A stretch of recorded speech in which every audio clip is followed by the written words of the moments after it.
siguiente exponente. A continuación, el doctor Enrique Mendoza nos complace nuevamente con su presencia. Él es médico general de la Universidad de Cuenca, auditor médico y de la calidad de los servicios de salud, Universidad Santo Tomás de Bogotá, con formación adicional en bioestadística, informática médica y psicología. Cuenta con experiencia de 20 años en aseguramiento de la salud, gerencia de servicios de salud ambulatorios y el desarrollo de productos de asistencia médica. El tema que va a tratar esta noche es uso de miorelajantes y AINES en el manejo de las lumbalgias agudas y subagudas. Con ustedes, el doctor Enrique Mendoza. Muchas gracias, doctora. Muchas gracias también a los asistentes que nos acompañan esta noche. También gracias al doctor David. Siempre es interesante escucharle. Se aprende realmente mucho con alguien que domina el campo, en este caso el campo de los nutracéuticos. Bien, voy a compartir la pantalla. Vamos a jugar un poco aquí. Veamos. Si tenemos suerte, creo que ahí sí.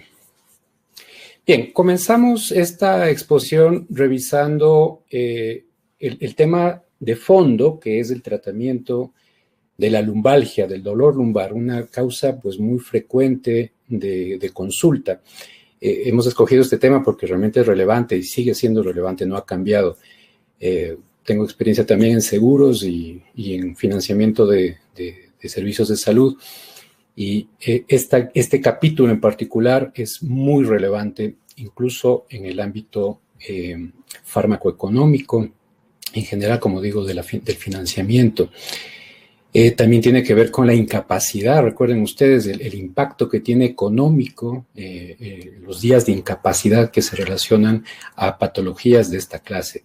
Esta en particular que ustedes la tratan prácticamente a diario. Dando pues una visión general de la realidad mundial de las enfermedades musculoesqueléticas, algunos trabajos nos guían y nos dan una muy buena perspectiva al respecto. Se calcula, ¿no? Se calcula que el impacto de estas enfermedades a nivel mundial va incrementándose. También lo vamos a revisar brevemente, ¿no? Lo vamos a ir desglosando durante esta presentación.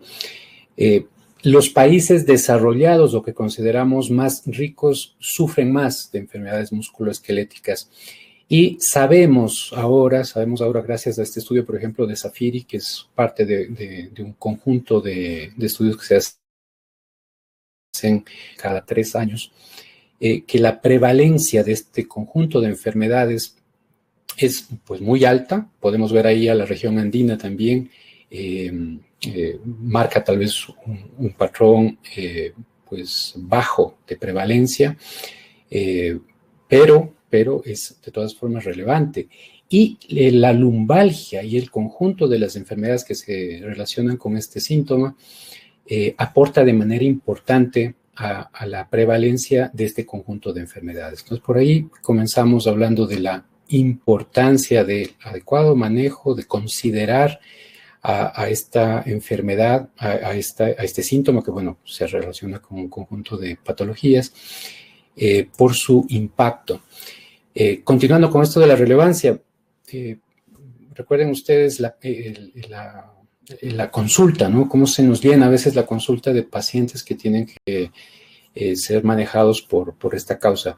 Entre el 12% y el 23% de prevalencia general se calcula de la lumbalgia aguda, la lumbalgia subaguda. El dolor lumbar también se relaciona, y esto tiene un impacto importantísimo, con la incapacidad. Estos son días de paro, días que se pierden del aporte laboral de las personas, con un impacto bárbaro. Fíjense ustedes, en el 2018 Hargensen nos da esta cifra: 60 millones de años de vida, ajustados obviamente, ¿no? La combinación de todos esos días de incapacidad en el año 2015.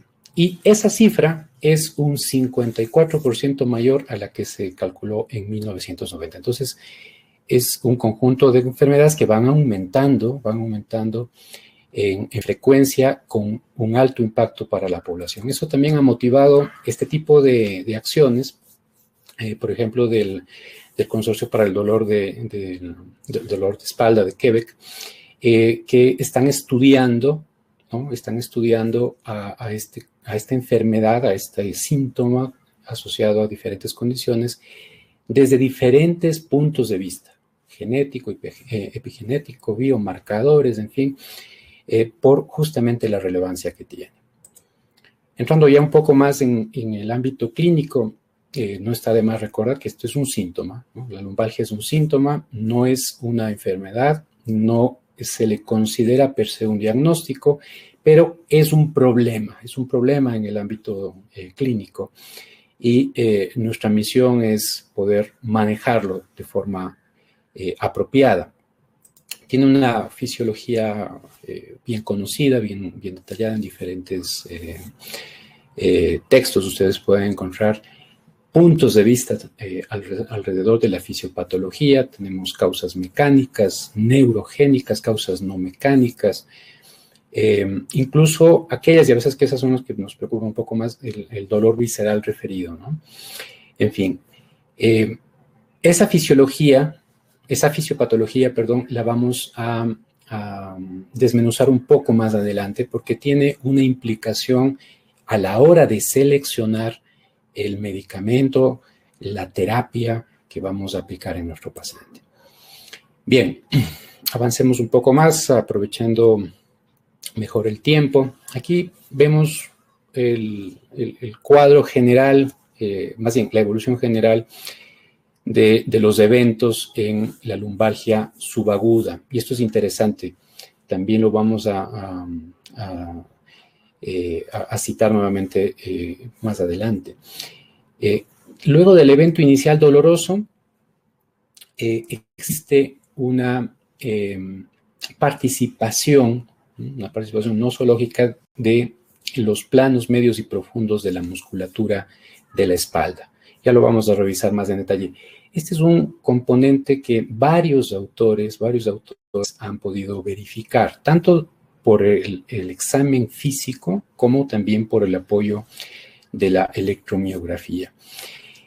Estos planos musculares sometidos a un proceso inflamatorio nos llevan también a la acumulación de mediadores inflamatorios en el tejido circundante. Lleva esto al espasmo muscular como tal, a perpetuar el proceso, el dolor, la acumulación nuevamente de mediadores inflamatorios, nuevamente el espasmo muscular, en fin. De tal manera que aquí ya damos una pista de un elemento que hay que atender a la hora de manejar a nuestro paciente, que es el espasmo muscular. Existen, como sabemos, varios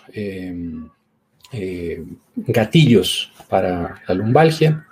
Esto está ampliamente estudiado.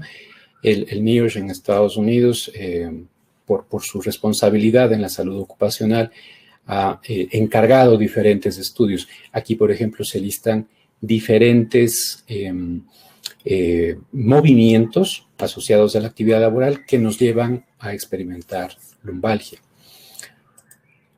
Acá tenemos algunos datos relevantes, interesantes también, que puede usted aplicarlos en la práctica. Por un lado, como nos indica Payet, un estudio reciente, reiterando lo que ya sabíamos, ¿no? La mayoría de los casos de lumbalgia no pueden ser atribuidos a una causa específica y no entendemos todavía, no está del todo claro cuáles son las razones para que se torne crónico. Esto es interesante. Ahora bien, a veces estamos preocupados en la práctica clínica de encontrarnos con casos especiales, ¿no? Ustedes conocen que algunas causas de lumbalgia son particularmente graves, como por ejemplo neoplasias malignas o infecciones. Sin embargo, menos del 1% de los casos corresponden a estas causas. También sabemos que menos del 10% de los pacientes tienen asociada una causa de menor gravedad, como por ejemplo compresión vertebral, radiculopatía, estenosis espinal. Otro elemento interesante para considerar a la hora de manejar un paciente con este síntoma son factores relacionados con el estilo de vida. Tabaquismo, obesidad, bajos niveles de actividad física. Esto es algo que ustedes saben ya es pandémico, es otra de las pandemias a nivel de los programas de salud. Incluso se está insistiendo, ¿no?, mejorar la actividad física de la comunidad, que se relacionan a empeorar la evolución de los cuadros de lumbalgia. Igualmente, esto nos alerta Harvest en un estudio de Lancet. También es interesante recordar que, y esto es una perla para la práctica clínica, muchos de nosotros sí nos tomamos un tiempito adicional con el paciente, sobre todo con estos pacientes porque tienen múltiples factores que contribuyen a su enfermedad. Lowe publica este año una observación que es bien interesante, ¿no?, que la sola evaluación clínica, ¿no?, el acto clínico durante la atención del paciente le apoya a reducir, a mejorar los síntomas. Esto es interesante. Hay algunos componentes de orden psicológico, ¿no?, miedo, esas ideas de catástrofe alrededor de la enfermedad, en fin, que nuestro contacto, nuestro manejo con el paciente pueden reducir, ¿no?, modular y favorecen la respuesta clínica. Incluso Lowe comenta que el solo contacto, ¿no?, al realizar la historia clínica, por ejemplo, ya ni siquiera el examen físico, se asocia a la reducción, a la amplitud de los movimientos, es decir, que ya luego funcionalmente nuestro paciente tiene una mejor movilidad. Solamente el acto clínico es un elemento interesante.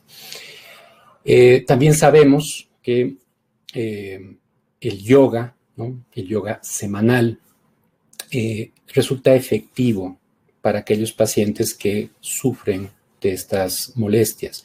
Incluso ofrece mejores resultados que otras modalidades de ejercicio supervisado.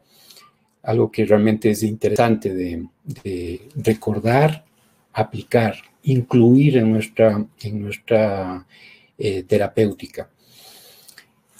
Un elemento adicional que tiene trascendencia para lo que vamos más adelante a presentar, y es que está demostrado que existe un componente inflamatorio asociado a la... Permítanme un momentito, ahí tengo un problema con una lámina. Hay un componente inflamatorio asociado, ahí sí, estaba mala incluso la referencia.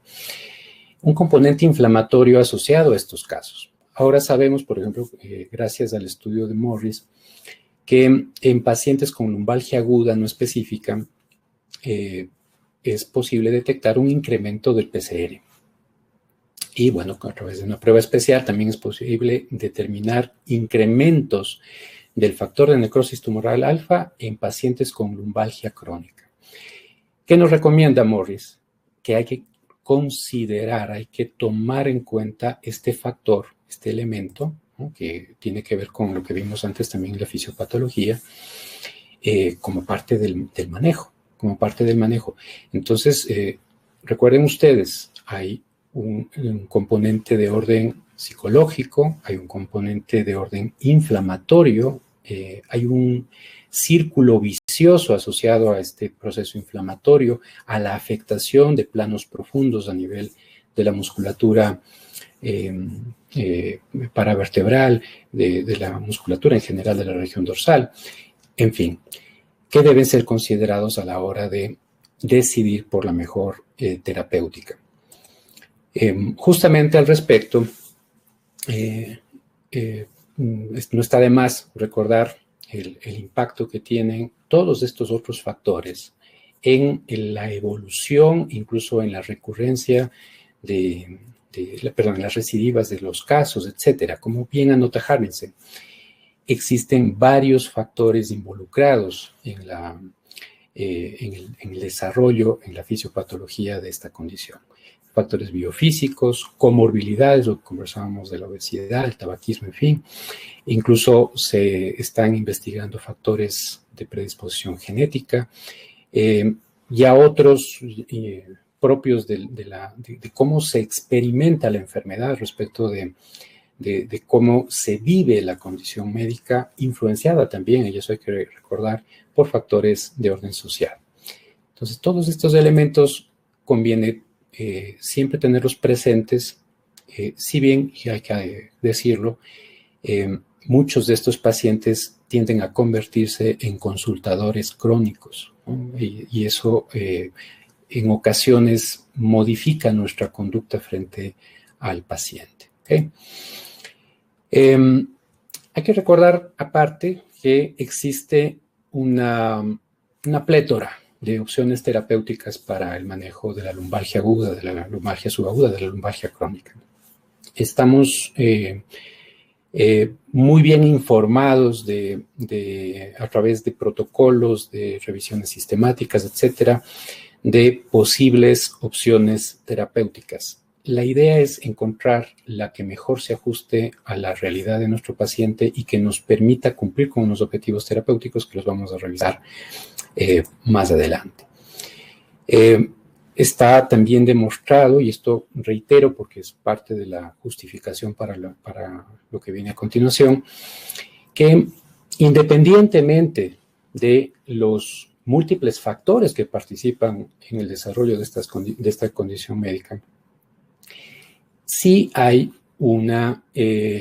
está más que demostrado, ¿no? Sí hay un involucramiento de la musculatura como generadora del proceso fisiopatológico, ¿no? No es solamente, o como usualmente pensamos, tal vez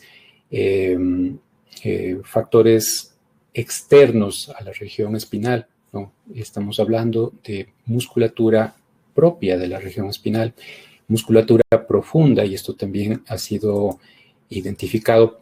Este año se publicó en esta revisión de Bucock, como les comentaba, a través de verificación electromiográfica, cómo el grupo erector espinal superior y el inferior están directamente relacionados con la fisiopatología del dolor lumbar, de la lumbalgia, cómo el manejo apropiado, y ahí viene la razón de utilizar miorrelajantes y otras medidas de apoyo que nos faciliten la recuperación de la salud muscular,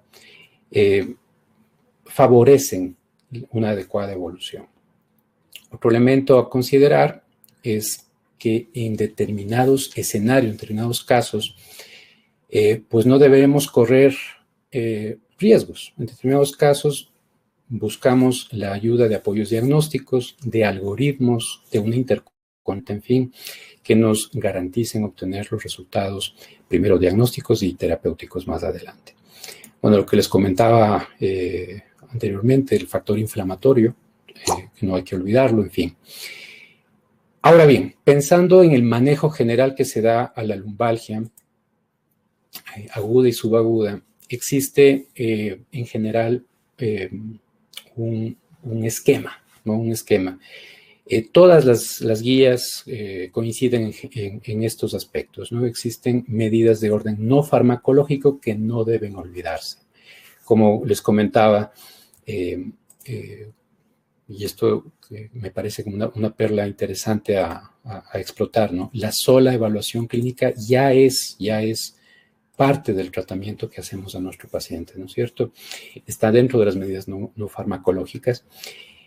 Luego vamos avanzando a nivel de la selección de medicación. Estas guías, estas recomendaciones nos invitan a usar de forma escalonada diferentes opciones terapéuticas. Sin embargo, ya en la práctica, ya nuestra experiencia también, obviamente la especialidad en el caso concreto, le permite al profesional dar unos saltos adicionales, ¿no? Por ejemplo, puede ser necesario, ya habiendo hecho una evaluación integral del caso y reconociendo lo que acabamos de citar, el involucramiento de la musculatura de planos profundos en la fisiopatología de esta condición, saltar directamente a las combinaciones con miorelajantes y antiinflamatorios. Recordemos, los antiinflamatorios están en el primer peldaño, ¿no es cierto? En el primer peldaño de las acciones farmacológicas. Normalmente utilizaríamos un miorelajante, incluso solo, ¿no? Incluso solo, ya como una segunda opción. Pero ya en la práctica, incluso las recomendaciones que vamos a ver más adelante, resultados de otros estudios, en la práctica nos muestra que podemos dar el salto directamente a la combinación. Y allí tenemos la segunda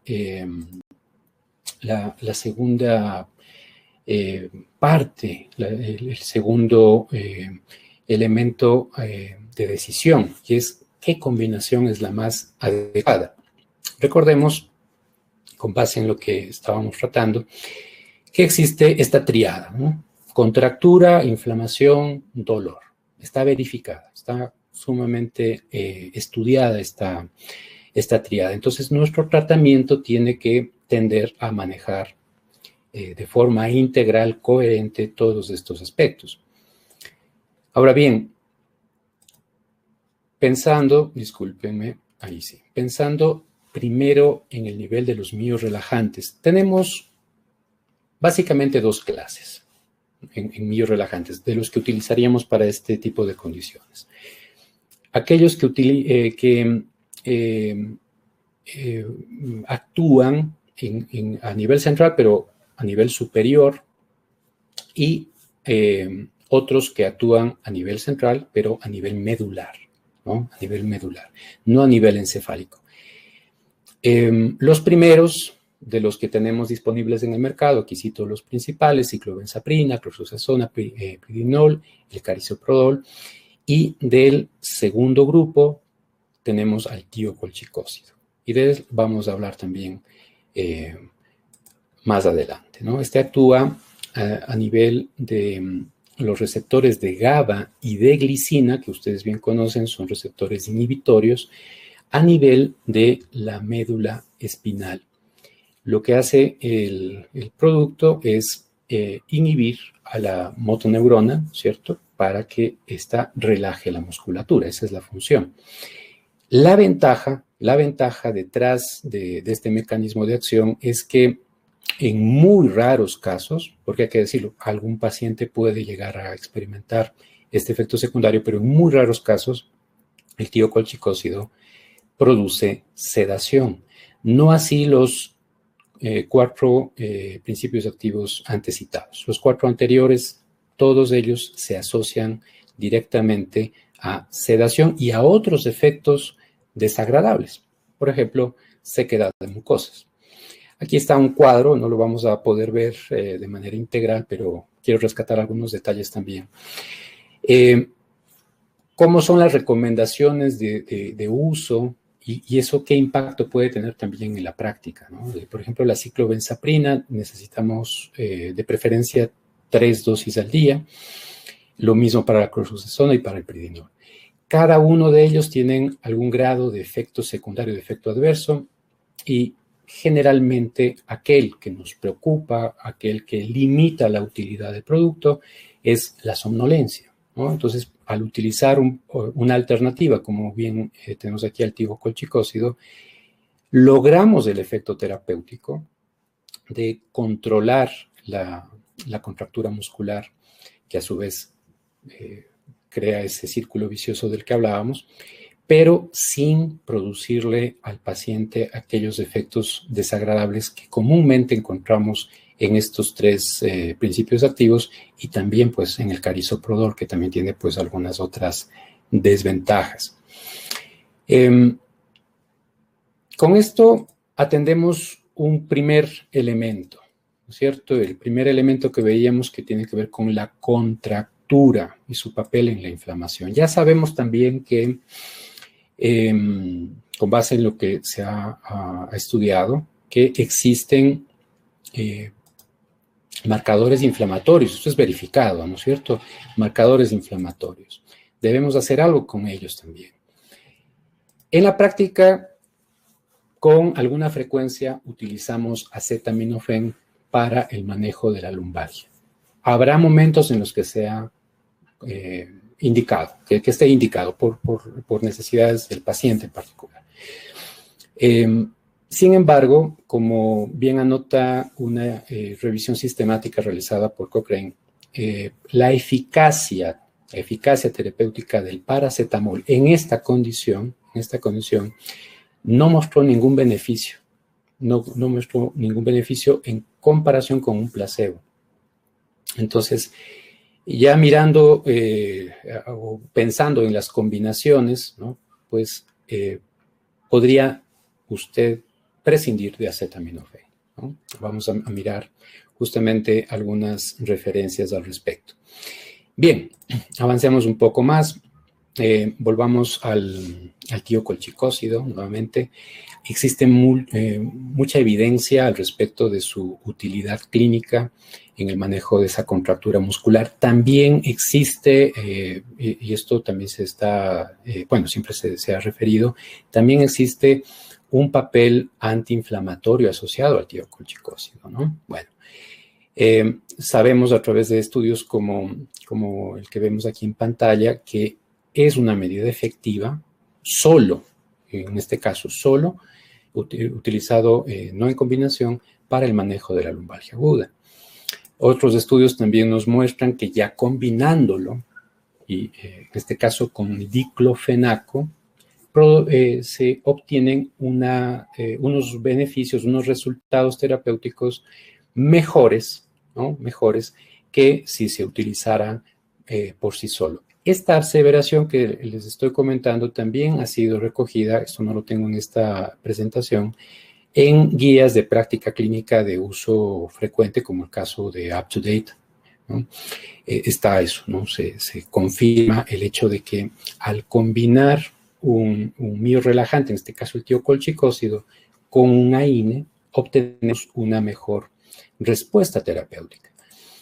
En el 2015, aquí en el país, se realizó un estudio por parte del doctor Guayasamín y otros colegas de nuestra ciudad, también de la ciudad de Guayaquil, un estudio multicéntrico bien interesante sobre la efectividad de la combinación.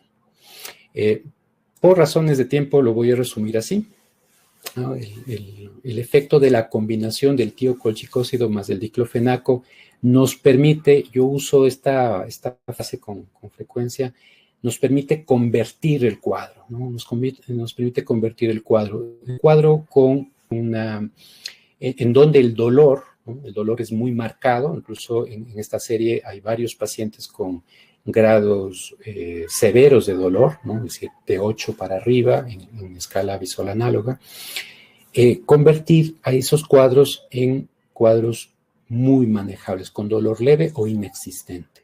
Y eso es gracias a la combinación, en este caso de tiocolchicócido, con diclofenaco potásico. No está de más comentarles que el diclofenaco es uno de mis AINES preferidos y seguramente también de muchos de ustedes. Todos conocemos del mecanismo de acción en general de los antiinflamatorios no esteroidales, pero el diclofenaco también tiene sus particularidades. Por ejemplo, es un AINE que es más afín a ciclooxigenasa 2. Uno pues podría pensar que es más afín tal vez o que es indistinta su afinidad a la ciclooxigenasa 1 o 2. Es más afín a ciclooxigenasa 2, de hecho.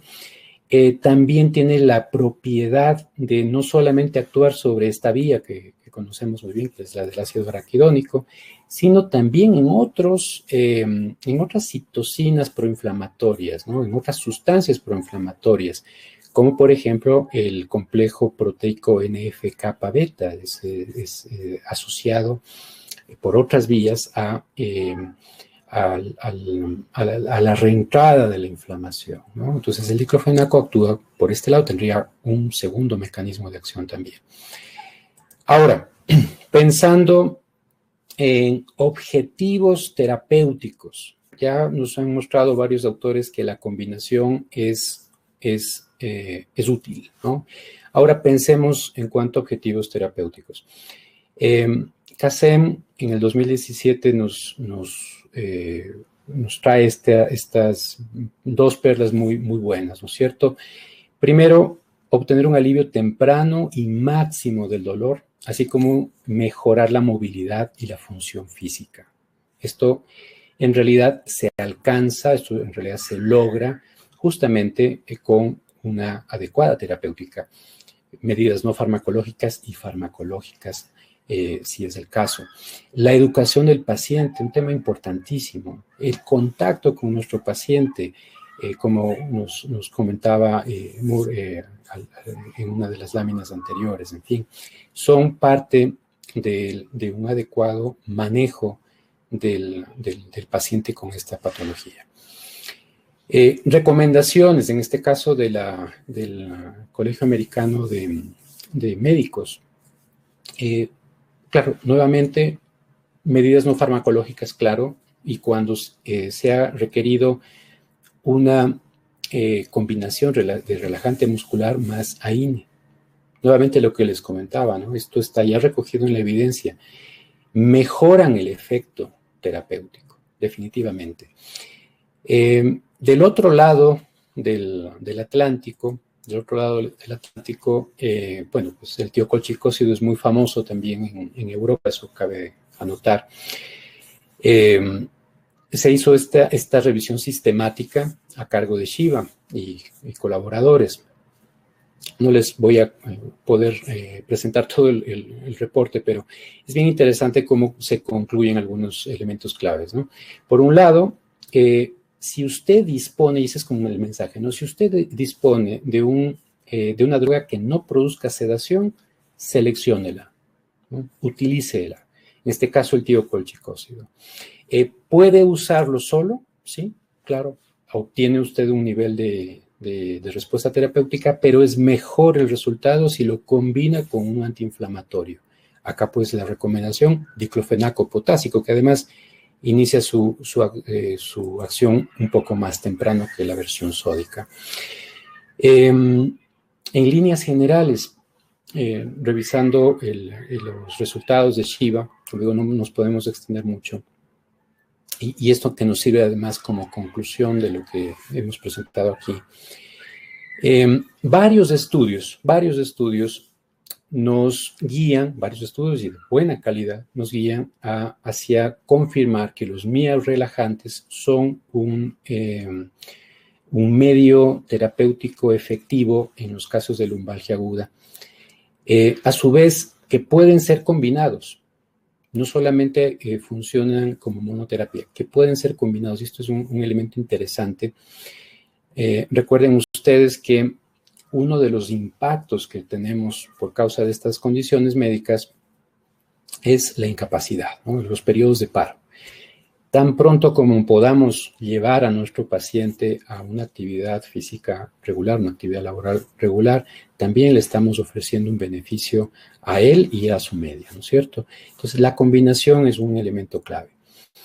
Y que al elegir el miorrelajante, si está a disposición, se opte por el tiocolchicócido.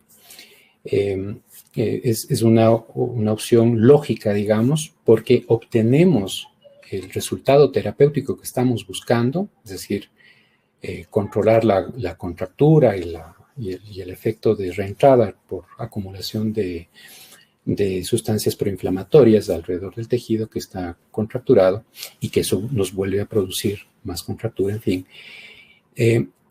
pero con la ventaja que comentábamos de actuar, sí, a nivel central, pero a nivel medular, ¿no? De tal manera que no existe sedación. Entonces, este es un elemento clave como tal, que nos sirve para seleccionar la mejor opción terapéutica al momento de manejar pacientes con lumbalgia aguda y subaguda. Bien, muchas gracias a todos ustedes por escucharme.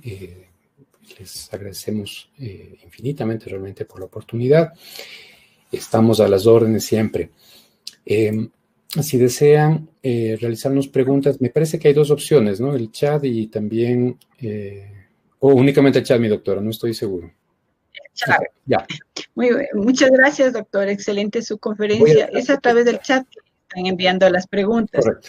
Tenemos aquí un comentario del doctor Gerardo Armendáriz. Dice, quisiera comentar que la administración de ozono médico entre 20 a 50 microgramos es un antiinflamatorio espectacular en la lumbalgia. ¿Qué opinión tiene usted, doctor?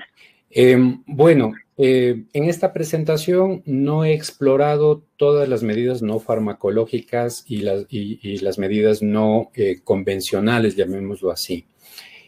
Tengo apenas reportes aislados. Me interesaría mucho de pronto el doctor nos pudiese compartir más información, sería interesante.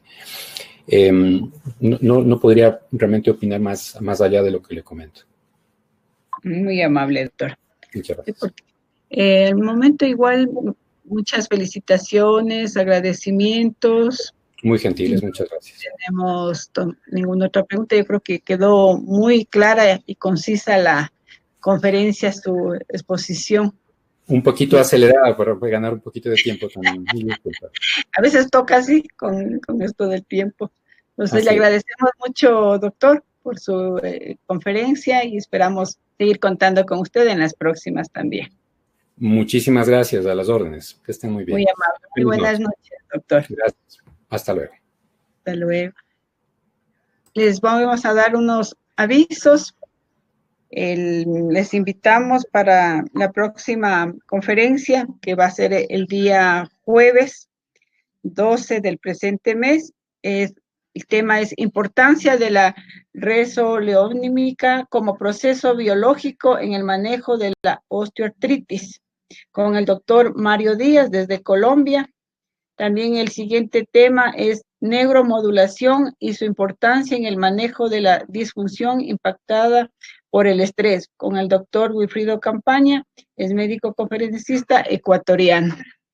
Les informamos que se está tomando muy en cuenta la asistencia para el aval de la Universidad Internacional. Y además de eso, también les informamos que nos muy gustoso haberles tenido en esta noche. Les agradezco y hasta mañana. Una buena noche.